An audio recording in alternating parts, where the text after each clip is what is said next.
In this video, what I'm going to break down is the buyer stages or the buyer journey in B2B markets and why you shouldn't expect results overnight. So I jumped on Instagram earlier today and it's so funny.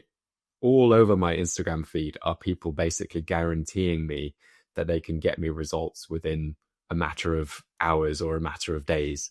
And in a lot of cases, they're saying, certain number of clients or your money back, or they're saying, you'll get your money back and we'll pay you 5K.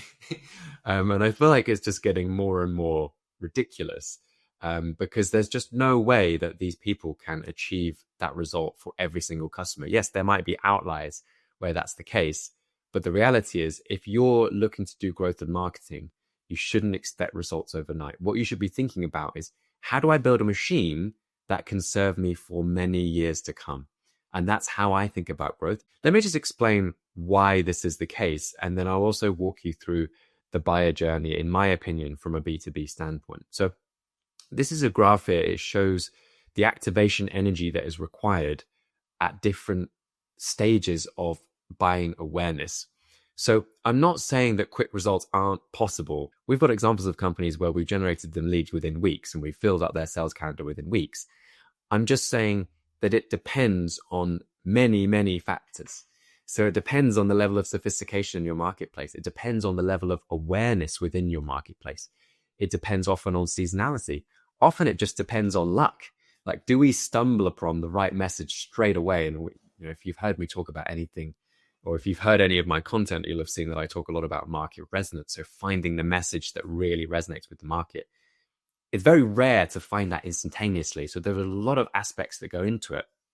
And what I'm trying to show with this graph here is the level of activation energy that's required. So in order to get someone to buy your product or service, so if someone is problem and solution aware, the amount of energy required to convert them and to start generating leads and generating revenue is relatively less than the other stages, right? So a great example of this, let's say you're an accounting firm and someone goes into Google and they search accounting firm London. So they know they have a problem. They have something wrong with their finances. They know that there's a solution available, which would be an accounting firm. And so they're going straight to Google and they're saying, find me one of these. And so that person is going to take a whole lot less activation energy to convert. And you might be familiar with this. Like if your business is relying on referrals right now, most people are coming to you. They're already problem and solution aware because they're asking for referrals. They're asking in their network who can help them with this thing. They know they have a problem.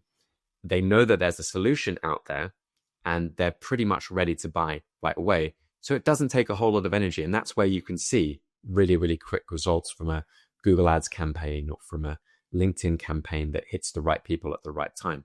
Now, these people in the problem aware situation, they know they have a specific problem, but they're not yet aware that there's even a solution out there for them. And so these people, in this example, they're taking 3 times as much activation energy to convert someone because you've first got to make them aware, okay, you've got a problem, but you've got to make them aware that there's a solution that can solve that problem. And so that requires a little bit more activation energy. And then on the left here, we've got someone, they don't even know they have a problem. Far less do they know that there's a solution out there that can solve their problem because they don't even know that they have a problem. And so these people take a lot more activation energy to get from where they are to ready to buy. In my opinion, that's probably 3x the amount of energy that it takes for someone who's problem aware and many times more than people who are problem and solution aware. So this is where it takes an awful lot of energy. It takes time, energy, and content usually to get someone from that point to the point where they're problem and solution aware and they're actually ready to buy from you. So for example, let's say you've got an AI accounting platform. So someone knows they have a problem, but they don't know that there's a solution, which is an AI accounting platform.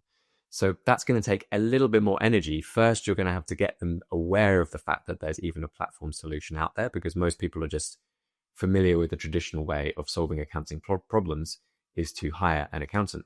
And then there might be other examples, and I can't think of one off the top of my head. There might be other examples where the market doesn't even know they have a problem in this area. So maybe it's a really new space. They don't even know that there's a problem around the situation. And so why are they going to care about a solution that they don't know that they have a problem with? And so this is where it takes a lot of education and a lot of activation energy. The rewards here are far greater because if you can take someone through that journey, then they're far more likely to buy from you. They're going to see you as the best or the only option available, like probably. And then they're going to come to you and buy from you. So the rewards are kind of worth the activation energy that it requires. The level of competition on this side is much, much lower. Whereas, if I try and run Google ads for an accounting practice in London, it's going to be very competitive. I'm going to have big firms who are going to outcompete me. So there are benefits to being over here, but just be aware it does take quite a lot more energy to move someone through that process. So what I'm going to talk through here is how I think about a buyer journey I'm thinking specifically about B2B companies here and how I think about the buying journey. Now, I'm going to reframe this slightly rather than problem aware and solution aware. I'm going to talk about thesis adoption, and then I'm going to talk about product or service adoption. And I'll explain that in a moment. So the first stage is just awareness. So do your customers, do they even know that you exist yet? It's going to be pretty much impossible for them to buy something from you unless they know you exist. So that's kind of the obvious first step in the process. The second part is really important, and this is the bit that most people miss. So this is where people are buying into what I refer to as your thesis or your market message, or sometimes we call this your unique point of view.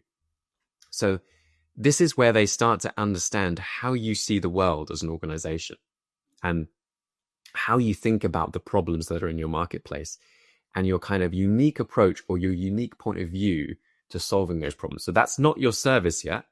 That's just your thesis and your approach to the problems in the marketplace. At this stage, they might be starting to get aware of your past successes and your case studies. They're probably starting to be aware of the pain points that your solution addresses and maybe the outcomes it achieves.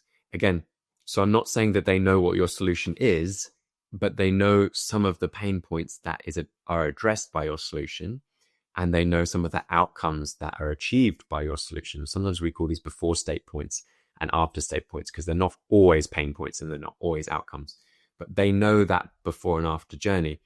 And it's likely that they've seen examples of that transformation occurring, and they've seen it in other companies in your case studies, and ideally other similar companies similar to their business.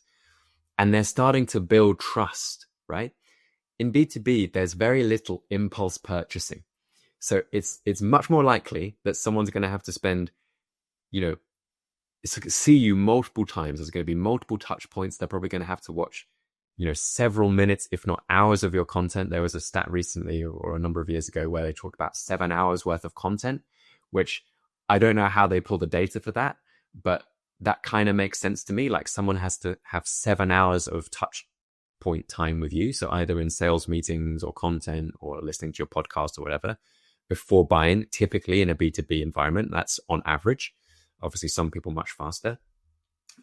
So this is where they need to trust us before they adopt our product or service. Usually in B2B, they need to trust us. They need to value our opinion and care about what we have to say. And so this is why you should be very careful about all of the content and everything that you're putting out on all of your channels, because you can very quickly, by just putting out some naff content, you can very quickly erode that credibility and erode that trust. And so you should be careful, and you should be you should care about the details of what's going out under your brand and under your name, in my opinion. So at this stage, people are starting to care about your opinion and build trust in your track record.